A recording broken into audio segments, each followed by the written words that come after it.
नमस्कार बच्चों, मैं इला कुसरेस राजस्थान सरकार और वेदांता के CSR इनिशिएटिव की कक्षा में आपका स्वागत करती हूँ, जिसके टेक्निकल पार्टनर है मिशन ज्ञान। आज हम विज्ञान के 11th चैप्टर का भाग 3 शुरू करेंगे, जिसमें हम पाठ के महत्वपूर्ण बिंदु और अभ्यासार्थ प्रश्नों पर बात करेंगे। अभ्यासार्थ प्रश्नों में हम बहुचयनात्मक प्रश्न, अतिलघुतरात्मक प्रश्न और लघुतरात्मक प्रश्न लेंगे इस भाग में। तो हम आते हैं आज के टॉपिक महत्वपूर्ण बिंदुओं पर। सबसे पहला आपकी किताब में जो महत्वपूर्ण बिंदु दे रखा है वो है बल द्वारा किसी वस्तु को विस्थापित करने को ही हम क्या कहते हैं? कार्य कहते हैं। ये बात हमने पढ़ी थी बच्चों। जब भी किसी वस्तु पे बल आरोपित होता है और उसका विस्थापन हो रहा है तो वो क्या कहलाएगा? कार्य कहलाएगा। विज्ञान के अंतर्गत इसी को कार्य कहते हैं, यानी कार्य बराबर हो गया बल इंटू बल की दिशा में विस्थापन। मैंने ये वाली बात आपको बोला था, सामान्यतः ऐसा ही होता है कि हम बल लगाएं तो बल की दिशा में ही विस्थापन होता है। तो कार्य कितना हो गया? W बराबर Fs। यही बात वो कह रहा है, बल इंटू बल की दिशा में विस्थापन। ठीक है बच्चों। नेक्स्ट है आपका, यदि F बल लगाने पर विस्थापन S हो एवं बल की दिशा और विस्थापन की दिशा के मध्य कोण कितना बन रहा है? थीटा डिग्री हो, तो किया गया कार्य कितना होगा? कार्य बराबर यानी W, और W बराबर क्या हो जाएगा? Fs cos theta. ये कब होगा? जब बल और विस्थापन अलग अलग दिशा में हैं। तो ये दोनों बिंदु हमारे महत्वपूर्ण बिंदु में हमने पढ़े थे कार्य में, शुरू में यही पढ़ा था हमने। अब तीसरा पॉइंट हमारा है, कार्य एक अदिश राशि है। बिल्कुल सही। कार्य क्या है? अदिश राशि, जिसमें केवल परिमाण होता है, दिशा की आवश्यकता नहीं होती है उसे व्यक्त करने के लिए। तो ये एक अदिश राशि है और इसका मात्रक क्या है? जूल। और एक और कहलाता है न्यूटन इंटू मीटर, यानी जूल किसको कहते हैं हम? न्यूटन। मीटर को हम क्या कहते हैं? जूल भी बोलते हैं। तो ये दोनों ही मात्रक आपको ध्यान रखने हैं बच्चों। नेक्स्ट पॉइंट है हमारा, कार्य करने की क्षमता ऊर्जा कहलाती है। बिल्कुल सही बात है भाई। कोई व्यक्ति या कोई वस्तु कितना कार्य कर रही है, ये किस बात पर निर्भर करता है? उसकी ऊर्जा पर। तो कार्य करने की क्षमता, यानी जिसमें ऊर्जा अधिक होगी वो कार्य अधिक करेगा, जिसमें ऊर्जा कम होगी वो कार्य क्या करेगा? कम करेगा। तो यही बात ये कह रहा है, कार्य करने की क्षमता ही क्या कहलाती है? ऊर्जा। एक प्रकार से देखा जाए तो ऊर्जा और कार्य एक ही है, दोनों का ही मात्रक क्या होता है? जूल होता है। ठीक है। नेक्स्ट है आपका, कार्य करने की दर को हम क्या कहते हैं? शक्ति। और शक्ति का मात्रक क्या है? वाट। मतलब कार्य करने की दर। जहां दर आ गई, इसका मतलब हम समय के सापेक्ष उसकी गणना कर रहे हैं, यानी 1 सेकंड में कितना कार्य हो रहा है, वो दर जो है क्या कहलाएगी? शक्ति। यानी P बराबर है W/T। आप लोगों ने पढ़ा था, कार्य करने की दर यानी समय का भाग दे दो कार्य में, तो वो क्या हो गई? हमारी शक्ति कहलाती है। और इसका मात्रक क्या होता है? वाट कहलाता है। अगला बिंदु, विद्युत शक्ति का उपयोग व्यावसायिक मात्रक यूनिट है। 1 यूनिट बराबर 1 किलोवाट घंटा होता है, यानी 1 यूनिट 1 किलोवाट घंटा के बराबर होती है। आप लोग घरों में बिजली का बिल आता है हमारे यहाँ, वो बिल आप पढ़िए और उसमें देखिए जो उपभोग लिखा है यानी खर्च लिखा है, वो किस मात्रक में लिखा रहता है? वो लिखा रहता है यूनिट में, यानी हमारे घर में कितनी यूनिट बिजली खर्च हुई ये लिखा रहता है। और फिर यूनिट के हिसाब से हमें उसकी वैल्यू निकाली जाती है, उसकी कॉस्ट निकाली जाती है और हम उसको पे करते हैं बिजली विभाग को। समझे बच्चों? तो व्यावसायिक रूप से, यानी जो घरों में और कारखानों में या व्यवसायों में जो भी बिजली का खर्च होता है, उसकी गणना किस में की जाती है? यूनिट के रूप में। और 1 यूनिट किसके बराबर होती है? 1 किलोवाट घंटा के बराबर होती है। एक अश्व शक्ति किसके बराबर होता है? एक अश्व शक्ति बराबर है 746 वाट। एक अश्व शक्ति जो है ये भी किसका मात्रक है? शक्ति का मात्रक है। और ये किसके बराबर होता है? 746 वाट के बराबर होता है। तो ये तो थे बच्चों आपके किताब के महत्वपूर्ण बिंदु, जो आपके कार्य और शक्ति के टॉपिक से संबंधित हैं। अब हम बात करेंगे आज अभ्यासार्थ प्रश्नों पर, और सबसे पहले लेते हैं हम बहुचयनात्मक प्रश्न। तो हमारा पहला प्रश्न है, कार्य का मात्रक है। अभी हम पढ़ के चुके हैं, महत्वपूर्ण बिंदुओं में पढ़ा था। क्या है कार्य का मात्रक? बताइए। जूल है या नहीं? सही बात। कैसे सोचा आप लोगों ने? जब भी इस तरह का कोई प्रश्न आए तो मात्रक मैंने आपको पहले भी बताया था, उसके लिए हमें उस चीज़ का सूत्र देखिएगा। यहाँ पूछ रहा है कार्य का मात्रक। कार्य क्या होता है? W बराबर एफ एस। एफ क्या है? बल। बल का मात्रक क्या हो गया? न्यूटन। और एस यानी विस्थापन यानी मीटर। तो एक मात्रक तो ये है, और आप जानते हैं न्यूटन मीटर को ही हम क्या कहते हैं? जूल कहते हैं। यानी कार्य की गणना जूल में की जाती है। न्यूटन, वाट, इनमें से कोई नहीं, ये कोई ऑप्शन इसका नहीं होगा। ठीक है यानी बच्चों, वैसे मैं जानती हूँ आपने मुझसे पहले ये वाली उत्तर ढूंढ लिया होगा और आप जानते हो क्यों। ठीक है बच्चों, थपथपा लीजिएगा अपनी पीठ। फिर आते हैं हम दूसरे प्रश्न पर। यदि बल F व विस्थापन S के मध्य थीटा कोण बन रहा हो तो किए गए कार्य का मान क्या होगा? ये कौन सी कंडीशन है? सोचिएगा आप, सोचिए सोचिए, बताइए कौन सी कंडीशन है? जब बल और विस्थापन अलग अलग दिशा में हैं तो बीच में थीटा कोण बनता है। तो ऐसी स्थिति में किया गया कार्य क्या होता है? क्या ये होगा एफ एस साइन थीटा? होगा क्या? नहीं, बिल्कुल सही सोच रहे हैं। F S theta? ये भी नहीं। एफ एस कॉस थीटा हो सकता है? बिल्कुल सही सोचा आपने, यही हमारा उत्तर है। आपको ध्यान है हमने पढ़ा था, ये विस्थापन है इस दिशा में, ये बल है इस दिशा में, बीच में थीटा कोण बन रहा है, तो बल का घटक इस दिशा में होगा एफ कॉस थीटा। तो उत्तर क्या आएगा बताइए? एफ एस कॉस थीटा, जो किया गया कार्य है हमारा। ठीक है, तो यहाँ पर ये ही दे रखा है, यही हमारा क्या होगा? इसका सही उत्तर होगा। अब आते हैं नेक्स्ट प्रश्न पर। क्वेश्चन 3, शक्ति का मात्रक क्या है? जिस प्रकार से हमने कार्य का मात्रक देखा था सूत्र रख के, उसी प्रकार से हम किसका देखेंगे? शक्ति का। आप सोचिएगा, मैं आपको एक हिंट दे देती हूँ, मैं शक्ति का सूत्र बता देती हूँ। शक्ति बराबर क्या है? कार्य करने की दर यानी W/T। तो इस सूत्र में जरा मात्रक रखिएगा और आ जाएगा हमारा किसका मात्रक? शक्ति का मात्रक।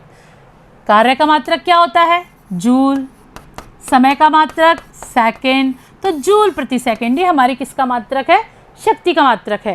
पर क्या इन चारों में जूल प्रति सेकंड दे रखा है? नहीं दे रखा। तो आप देखिए कि जूल प्रति सेकंड को और क्या कहते हैं? क्या न्यूटन कहते हैं, जूल कहते हैं, या वाट कहते हैं? बताइए क्या कहते हैं, बताइए। कार्य का हमने जूल लिया था, हम पढ़ चुके हैं बल का मात्रक न्यूटन होता है, तो हमारा सही उत्तर क्या हुआ? शक्ति का मात्रक वाट, यानी शक्ति का सही मात्रक जो है वो क्या है? वाट। ठीक है बच्चों, यही सही उत्तर है। नेक्स्ट प्रश्न, 1 किलोग्राम द्रव्यमान को 1 किलोग्राम द्रव्यमान यानी m का मान दे दिया। ये हमको किसका दिया? m का। 4 मीटर ऊंचाई पर ले जाने में यानी h किए गए कार्य का मान क्या होगा? g का मान यहाँ पे हमें दे रखा है। यहाँ पे गुरुत्वीय बल लग रहा है, तो आप कार्य की गणना कर रहे हैं तो W बराबर क्या आ जाएगा? mgh। ठीक है बच्चों, अब m कितना है? 1 गुणा g का मान 10 गुणा ऊंचाई कितनी है? 4। तो जब इनका गुणा करेंगे तो कितना आएगा? 40 जूल। कार्य का मात्रक क्या होता है? जूल। तो यहाँ देखिए कहाँ है? 1 जूल, 4 जूल, 20 जूल और 40 जूल, यानी हमारा सही उत्तर है ये। घ इसका सही उत्तर होगा। नेक्स्ट प्रश्न, विद्युत ऊर्जा का व्यावसायिक मात्रक है। व्यावसायिक का मतलब हम अपने घरों में या व्यवसायों में बड़े स्तर पर विद्युत ऊर्जा जो है वो किस रूप में उसका गणना की जाती है। तो देखिए, जूल के रूप में की जाती है क्या? नहीं। वाट सेकंड के रूप में की जाती है? बिल्कुल नहीं। किलोवाट घंटे, किलोवाट प्रति घंटे, कौन सा है इसमें से? यूनिट किसको कहते हैं? किलोवाट घंटे को। तो हमारा सही उत्तर जो होगा वो है किलोवाट घंटा। ठीक है बच्चों, ये थे हमारे 5 बहुचयनात्मक प्रश्न। इसके बाद हम आते हैं अति लघुत्तरात्मक प्रश्नों पे। तो पहला प्रश्न हमारा जो अति लघुत्तरात्मक है, कार्य की परिभाषा दीजिए एवं इसका मात्रक लिखिए। परिभाषा देनी है आपको और केवल मात्रक लिखना है। तो यहाँ आप क्या देंगे परिभाषा? यहाँ हम वैज्ञानिक वाली जो परिभाषा थी, वैज्ञानिक दृष्टिकोण वाली, यानी विज्ञान में जिसे हम कार्य कहते हैं, वो परिभाषा देंगे। क्या है ये? वो भौतिक क्रिया है जिसमें किसी वस्तु पर बल लगाकर उसे विस्थापित किया जाता है। अर्थात बल और विस्थापन का अदिश गुणनफल ही क्या कहलाता है? कार्य कहलाता है। यानी कार्य बराबर बल इंटू विस्थापन हम लिख सकते हैं W बराबर F सदिश डॉट S सदिश, या फिर इसको आगे आप खोल सकते हैं W बराबर FS cos थीटा, यानी इसका मान लिख सकते हैं। तो इतना आपको कार्य की परिभाषा में लिखना पड़ेगा। इसका मात्रक क्या होता है?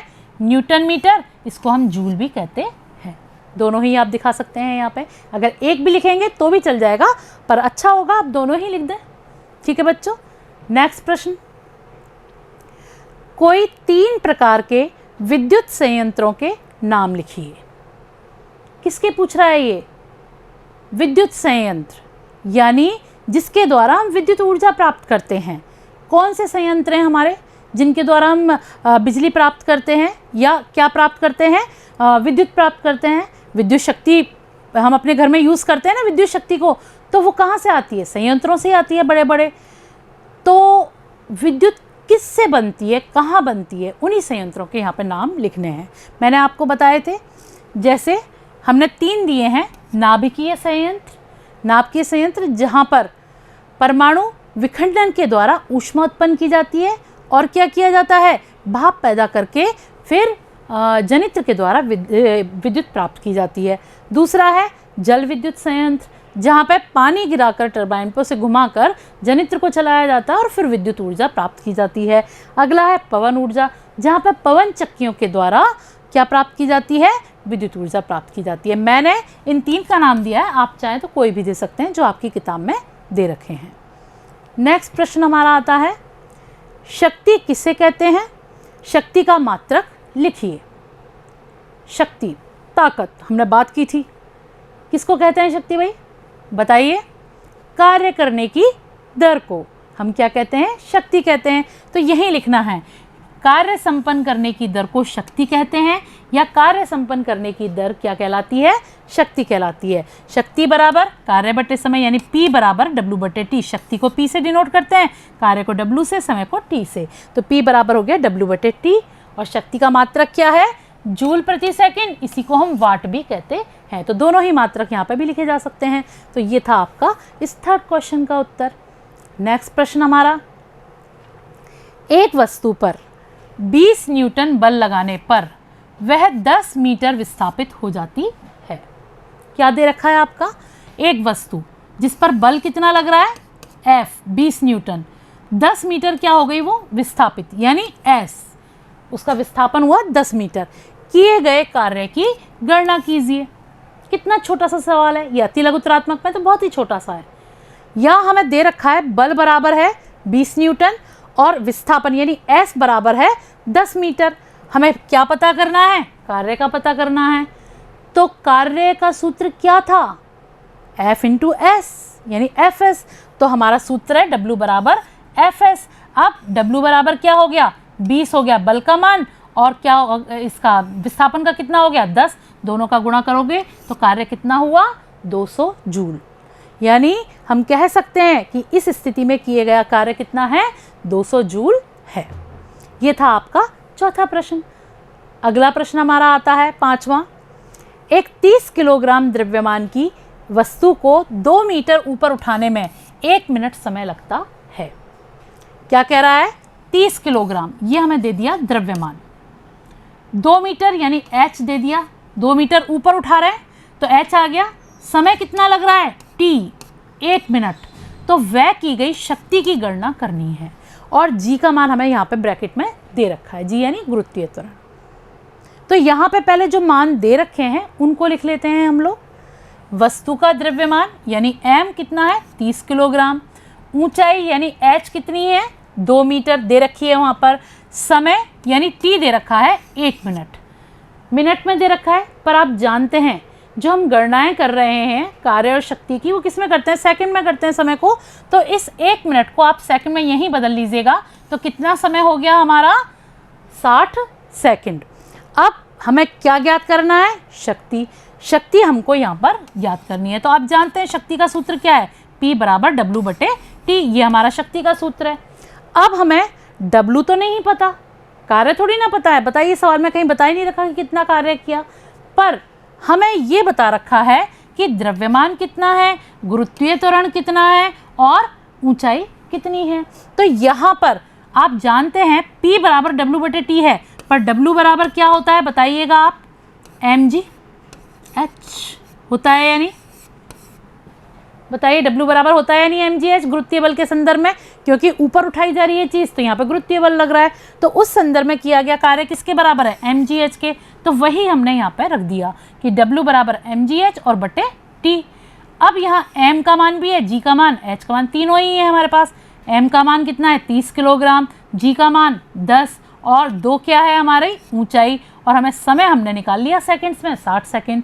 तो जब हम इसको हल करेंगे कैसे, 30 दूनी 60, 2 पंजे 10 और 5 दूनी 10, यानी ये 10 वाट क्या हुई, शक्ति का मान हुआ। वो पूछ रहा है ना शक्ति की गणना कीजिए, व्यय की गई, तो कितनी व्यय की गई शक्ति है 10 वाट। ये हमारा क्या है 5वां प्रश्न। छठा प्रश्न आता है 60 वाट का एक बल्ब 8 घंटे प्रतिदिन जलाया जाता है, यानी 60 वाट, वाट किसका मात्रक है, शक्ति का, तो ये क्या हो गया हमारा P। एक बल्ब है कितने घंटे जलता है प्रतिदिन 8, यानी एक दिन में वो 8 घंटे जलता है, तो 30 दिन में कुल कितनी विद्युत यूनिट का उपयोग होगा, यानी हमको क्या निकालना है, जो हमारी विद्युत ऊर्जा का खर्च हो रहा है वो निकालना है। तो यहाँ पर दिए हुए मान लिख लेते हैं हम लोग। बल्ब की शक्ति कितनी है 60 वाट, ठीक है बच्चों। अब आप जानते हैं यूनिट किसके बराबर होती है, किलोवाट घंटा के, पर यहाँ पे हमारी शक्ति दे रखी है वाट में, तो पहले इसको हम किलोवाट में बदलेंगे। तो 60 वाट को जब किलोवाट में बदलेंगे तो 1 किलोवाट बराबर है 1000 वाट के, तो हम 60 में 1000 का भाग दे देंगे, तो हमारी बल्ब की शक्ति कितनी हो गई 60/1000 किलोवाट। दूसरी चीज़ समय कितना दे रखा है घंटे में, 8 घंटे में दे रखा है हमारा समय, तो हम यूनिट में घंटे में ही समय नापते हैं, तो ये हमारा 8 घंटे ही रहेगा। पर एक दिन में 8 घंटे है और कितने दिन चल रही है ये 30 दिन, तो हम 8 के संग 30 दिन का गुणा कर देंगे, तो टोटल जो घंटे हो गए वो कितने हो गए यहाँ पे 240 घंटे। अब यूनिट का मान हमको निकालना है, यानी 1 यूनिट बराबर 1 किलोवाट घंटा, तो यानी यूनिट बराबर किलोवाट घंटा। तो यहाँ पर देखिए, अतः विद्युत ऊर्जा जो व्यय की गई है वो किसके बराबर हो जाएगी, शक्ति गुणा समय के। तो यूनिट बराबर है शक्ति, ये वाट/1000 इंटू घंटे, ये क्या हो गया समय हो गया। अब यहाँ मान रख दीजिएगा, 60 वाट का है और ये किलोवाट में बदला था तो 1000 आ गया, घंटे कितने थे 240। इसको जब सॉल्व करोगे, एक 0 से 0 कट गई, इस 0 से 0 कट गई, ये 10 और ये कितना है 6, मान लीजिए ये 2 तिया 6, 2 पंजे 10, यहाँ क्या आया 24 तिया कितना होता है 4 ती 12 की 2 हासिल 1, 3 दूनी 6 और 1 7, 24 तिया 72, 72 में हम किसका भाग देंगे 5 का, तो जब भाग देंगे तो हमारा कितना आएगा यहाँ पे 14.4 यूनिट। ठीक है बच्चों, तो ये रहा हमारा किसका इस छठे प्रश्न का उत्तर। तो इस प्रकार से हमारे सारे अति लघुत्तरात्मक खत्म हो गए इसके। अब हम आते हैं लघुत्तरात्मक प्रश्नों पर।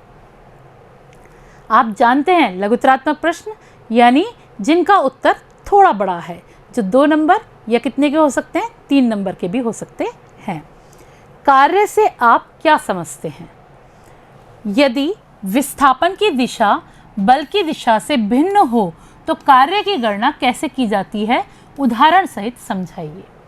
इसमें इसने हमसे पूछा है कार्य से आप क्या समझते हैं, यानी कार्य के बारे में बताना है, जिसमें आप परिभाषा बताएंगे, सूत्र और मात्रक बताएंगे। यदि विस्थापन की दिशा बल की दिशा से भिन्न हो, तो यानी कंडीशन दे रखी है विस्थापन और बल की दोनों की दिशा अलग अलग है, तो कार्य की गणना किस प्रकार से करोगे, यानी कार्य कितना होगा ये बताना है और किसके द्वारा, उदाहरण के द्वारा बताना है। तो हम शुरू करते हैं कार्य की परिभाषा से। ये कार्य को हेडिंग दिया, हम क्या लिखेंगे, कार्य वह भौतिक क्रिया है जिसमें किसी वस्तु पर बल लगाकर उसे विस्थापित किया जाता है, अर्थात बल और विस्थापन का अदिश गुणनफल क्या कहलाता है, कार्य कहलाता है। तो कार्य बराबर बल इंटू विस्थापन यानी W बराबर F सदिश डॉट S सदिश, और यही हमारा क्या है, कार्य का अदिश गुणनफल है जिसको हम कार्य कहते हैं। अब कार्य का मात्रक क्या है, न्यूटन मीटर यानी जूल।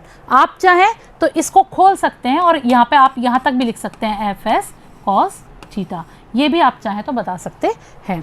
कार्य का मात्रक क्या आ गया? न्यूटन मीटर, इसको हम जूल भी कहते हैं, ये भी लिख सकते हैं आप। ये तो हो गया हमारी इस बात का उत्तर कि कार्य से आप क्या समझते हैं। अब वो पूछ रहा है कि बल और विस्थापन जब क्या है, अलग अलग दिशा में है, कह रहा है अलग अलग दिशाएं, तो कार्य की गणना यानी तो कार्य का मान क्या होगा।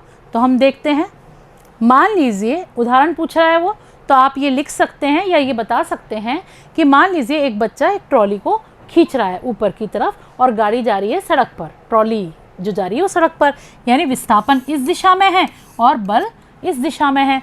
तो हमारा ये ट्रायंगल जो बनेगा, इस स्थिति में आप दिखाएंगे ये चित्र बनाकर कि क्या है, बल इस दिशा में और विस्थापन इस दिशा में, और आप यहाँ दिखाएंगे बल का घटक जो क्या बताएंगे, F cos थीटा, वो भी आप यहाँ पर लिखेंगे।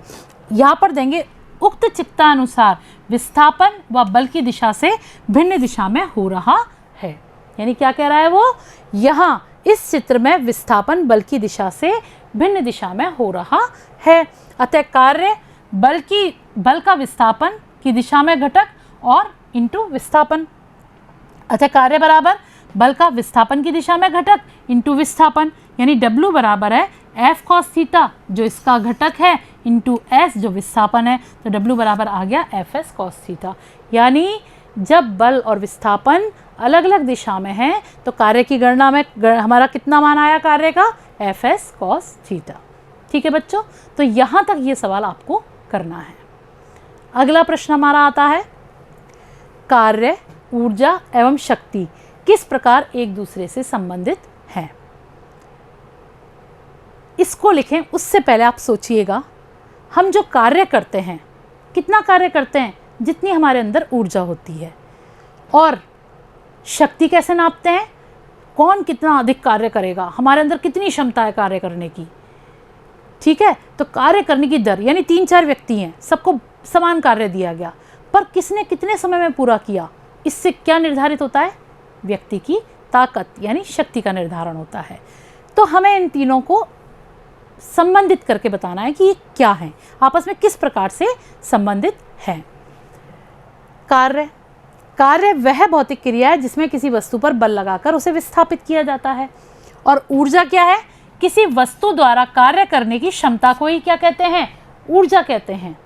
यानी कार्य करने की क्षमता, अगर ऊर्जा अधिक तो कार्य अधिक, ऊर्जा कम तो कार्य कम, तो क्षमता ही क्या कहलाएगी, ऊर्जा कहलाती है। किसी वस्तु में विद्यमान ऊर्जा का माप उस वस्तु में किए जा सकने वाले कार्य से करते हैं। यानी किसी वस्तु में कितनी ऊर्जा है वो ये बताता है कि वस्तु कितना कार्य कर सकती है। किसी भी कार्य को करने के लिए ऊर्जा की आवश्यकता होती है, बिना ऊर्जा के तो कार्य ही नहीं होगा। इस प्रकार कार्य ही ऊर्जा का मापदंड है। यानी ऊर्जा कैसे नापी जा सकती है, किसी वस्तु के द्वारा किए जाने वाले कार्य से ही ऊर्जा को नापा जा सकता है। कार्य और ऊर्जा दोनों का मात्रक क्या होता है, जूल, क्योंकि दोनों देखा जाए तो एक दूसरे की पूरक हैं, तो इसलिए इनका मात्रक भी क्या है, सेम है। क्या है, जूल। जैसे 1 जूल कार्य करना हो तो आवश्यक ऊर्जा की मात्रा भी कितनी होगी, 1 जूल होगी। हम यही बात तो कह रहे हैं, कार्य और ऊर्जा क्या होते हैं, जितनी ऊर्जा उतना कार्य करने की क्षमता होगी। तो अगर 1 जूल कार्य करना है तो कम से कम 1 जूल ऊर्जा ज़रूर होनी चाहिए। शक्ति, किसी वस्तु द्वारा कार्य संपन्न करने की जो दर है उसको क्या कहते हैं, शक्ति कहते हैं। यानी निश्चित समय में किया गया कार्य, वो क्या कहलाएगा, शक्ति कहलाएगा। इसको हम ऐसे भी कह सकते हैं कि इकाई समय में किया गया कार्य क्या कहलाएगा, शक्ति कहलाएगा। कार्य, ऊर्जा और शक्ति तीनों कैसे संबंधित हुए, क्योंकि ये तीनों ही क्या हैं, अदिश राशियां हैं। जिस वस्तु की शक्ति अधिक होगी उसकी ऊर्जा उतनी ही अधिक होती है और कार्य भी वस्तु अधिक करेगी। यानी शक्ति अधिक होगी तो ऊर्जा अधिक है, उसमें ऊर्जा अधिक है तो कार्य करने की क्षमता भी उसकी क्या होगी, अधिक होगी। तो इस प्रकार से इन तीनों में हम संबंध बता सकते हैं। नेक्स्ट प्रश्न हमारा, विद्युत शक्ति क्या है। पहला प्रश्न तो उसने पूछ लिया, विद्युत शक्ति क्या है। हमारे घरों में आने वाली विद्युत शक्ति के उपभोग की गणना कैसे की जाती है, उदाहरण देकर समझाइए। 3 बातें पूछी हैं इसने। विद्युत शक्ति किसे कहते हैं, हमारे घर में विद्युत शक्ति के उपभोग की गणना कैसे करते हैं, और उदाहरण भी हमें देना है और उसी से हमको समझाना है। तो सबसे पहले हम आते हैं विद्युत शक्ति किसे कहते हैं। इसकी परिभाषा लिखिएगा, आपने पढ़ा था, विद्युत परिपथ में विद्युत ऊर्जा के स्थानांतरण की दर को ही क्या कहते हैं? विद्युत शक्ति कहते हैं। हम ये भी कह सकते हैं कि विद्युत परिपथ में धारा प्रवाहित करने पर प्रति सेकंड यानी 1 सेकंड में किया गया कार्य ही क्या कहलाता है? विद्युत शक्ति। क्योंकि कार्य शक्ति किसको कहते हैं? कार्य करने की दर को। तो विद्युत परिपथ में प्रति सेकंड जो कार्य किया जा रहा है धारा प्रवाहित करने पर, वही क्या कहलाता है? विद्युत शक्ति कहलाता है। जैसे Q कूलाम आवेश यदि t सेकंड समय में V वोल्ट विभव से गुजरता है तो विद्युत शक्ति कितनी होगी? P बराबर है W/T। W क्या है? कार्य, और T क्या हो गया? समय। और आप जानते हो विभव बराबर क्या होता है? बताइए। W कार्य बटे आवेश होता है। तो कार्य का मान निकालेंगे तो क्या हो जाएगा? VQ। तो हमने W का मान यहाँ पे रख दिया VQ/T। T हमारा आ गया। अब आप जानते हो Q/T यानी आवेश प्रवाह की दर क्या कहलाती है? धारा। तो यहाँ पे Q/T बराबर आ गया I, जिसको हम धारा कहते हैं। तो शक्ति का मान किसके बराबर हो गया? V × I। समझे बच्चों? तो ये हमारी क्या है? विद्युत शक्ति कहलाएगी। घरों में विद्युत शक्ति के उपभोग की गणना किससे की जाती है? यूनिट के द्वारा की जाती है। वो पूछ रहा है दूसरी बात कि घरों में विद्युत शक्ति की गणना, जो उपभोग की गणना है, वो किस तरह से की जाती है? यूनिट के रूप में की जाती है। अब हम एक उदाहरण दे रहे हैं। जैसे 1 किलोवाट शक्ति के उपकरणों को 1 घंटे तक चलाया जाता है तो विद्युत उपभोग 1 यूनिट होगा। क्या कह रहा है? 1 किलोवाट शक्ति। 1 किलोवाट क्या है? शक्ति। इस 1 किलोवाट शक्ति के जो उपकरण हैं, यदि उनको 1 घंटे चलाया जाए तो जो विद्युत का उपभोग होगा, विद्युत ऊर्जा का उपभोग होगा, वो कितना होगा? 1 यूनिट होगा। और आप जानते हो विद्युत ऊर्जा बराबर हमने गणना की थी, किसके बराबर थी? P × T यानी शक्ति गुणा समय के। तो यहाँ पे देखो 1 यूनिट बराबर है 1 किलोवाट घंटा। ये समय आ गया और ये आ गई शक्ति। तो यहाँ पे 1 किलोवाट कितने वाट के बराबर होते हैं? 1000 वाट के। और घंटा 1 घंटे में कितने मिनट हैं? 60 मिनट। और 1 मिनट में कितने सेकंड है? 60 सेकंड। तो जब हमने इस 1 यूनिट के इस मान को हल किया तो कितना आया? बताइए। हमारा इकाई, दहाई, सैकड़ा, हज़ार, 10,000, लाख, 10 लाख यानी 36 लाख वाट सेकंड। जो बिजली का खर्च हो रहा है यानी विद्युत ऊर्जा खर्च हो रही है, कितनी है? 36 लाख वाट सेकंड ऊर्जा खर्च हो रही है। और अगर इसको हम इस तरह से भी लिख सकते हैं, यानी अगर इसको ज़ीरो को इतनी सारी ज़ीरो लिखने में हमें तकलीफ़ हो रही है तो हम क्या कर सकते हैं? 10⁻6 दे दी और यहाँ पे 3.6 दे दिया। ये कैसे हुआ? इसको यहाँ पे एक बार को सरल करके देख लीजिए किस तरह से होगा। जैसे ये कितना था? 36 लाख, 5 जीरो थी यहाँ पे। अब हम इसको ऐसे भी लिख सकते थे 36 × 10⁵5। पर आप विज्ञान के अंदर जो गणनाएं की जाती हैं उनमें इस चीज़ को दशमलव में लिखा जाता है। तो आप इसके लिए 10 का गुणा ऊपर और 10 का गुणा नीचे कर दीजिएगा। तो ऐसी स्थिति में क्या आएगा? बताइए। 10 का भाग जब इसमें देंगे तो ये 3.6 हो गया। यहाँ पे 10 का गुणा ये हो जाएगा तो 10⁻, कितना आ जाएगा? 6 आ जाएगा। 10⁻6। तो यहाँ पे हमारा आंसर क्या है? 3.6 × 10⁻6 जूल। यानी वो जो विद्युत ऊर्जा के व्यय की जो गणना करवा रहा है इस उदाहरण के द्वारा कितनी होगी? वो 3.6 × 10⁻6 जूल। 3.6 × 10⁻6 जूल। मैंने दोबारा इसको बोला है आपको।